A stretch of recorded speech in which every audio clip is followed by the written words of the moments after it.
Alamin ang latest weather update ngayon dito sa Sir Aris Official Weather News Today. Sa ngayon nga po, meron po tayong tatlong weather systems na nakakaapekto sa ating bansa.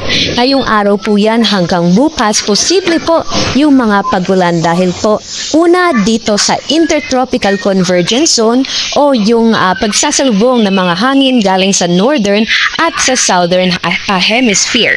Ito pong ITCZ, mapapansin po natin, yun po yung mga kaulapan na makikita natin dito sa may southern Luzon, Visayas at Mindanao. Posible nga po yung mga pag-ulan ngayong hapon dito sa may Metro Manila, maging sa may Calabarzon at Mimaropa, Western Visayas, Negros Island Region, maging dito din po sa may Zamboanga Peninsula, Barm at sa may Lanao del Norte at Misamis Occidental. Pansin din po natin, makakapal po yung ating mga kaulapan dito po malapit sa may Sulusi o dito po malapit sa may Mindoro area.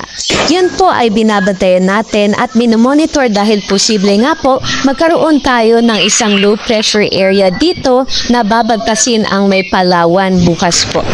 At pangalawang weather system naman, itong northeast monsoon o yung amihan na nakakaapekto sa may extreme northern Luzon.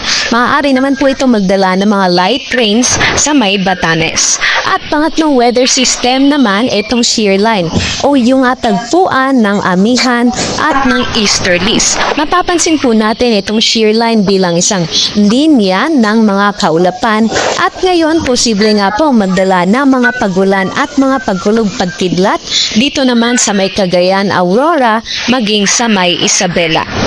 Aside po dito, may binabantayan po tayo na low pressure area na nasa labas naman po ng ating Philippine Area of Responsibility.